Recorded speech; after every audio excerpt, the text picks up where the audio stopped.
La Sala Angioi del Palazzo della Provincia di Sassari ha ospitato la tavola rotonda dal titolo La tutela dell'ambiente in Costituzione, nuove prospettive di sviluppo sostenibile. La lezione del piano casa alla luce della sentenza della Corte Costituzionale, organizzata dai deputati del Movimento 5 Stelle Paola Deiana e Mario Perantoni. Si tratta del primo di una serie di incontri, hanno detto i due parlamentari.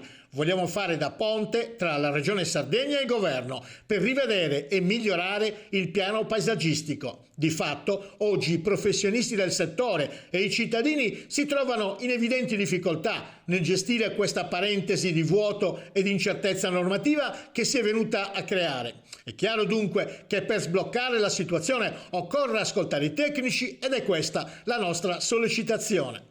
All'incontro sono intervenuti l'architetto Bruno Billeci, soprintendente per l'archeologia, le belle arti e il paesaggio per le province di Sassari e Nuoro, l'architetto Pietro Peru, presidente dell'Ordine degli Architetti, Pianificatori, Paesaggisti, Conservatori della provincia di Sassari, la dottoressa agronoma Luana Correddu, consigliera dell'Ordine Dottori Agronomi e Dottori Forestali della provincia di Sassari, il geologo Davide Boneddu, presidente dell'Ordine dei Geologi della Sardegna, il geometra Giovanni Paolo Deliperi, presidente del Collegio dei Geometri e Geometri Laureati della provincia di Sassari, l'ingegner Lorenzo Costantino Corda, presidente dell'Ordine degli Ingegneri della provincia di Sassari, e il perito industriale Pierluigi Ciappeddu, presidente dell'Ordine dei Periti Industriali e dei Periti Industriali Laureati per le province di Sassari e Olbia Tempio.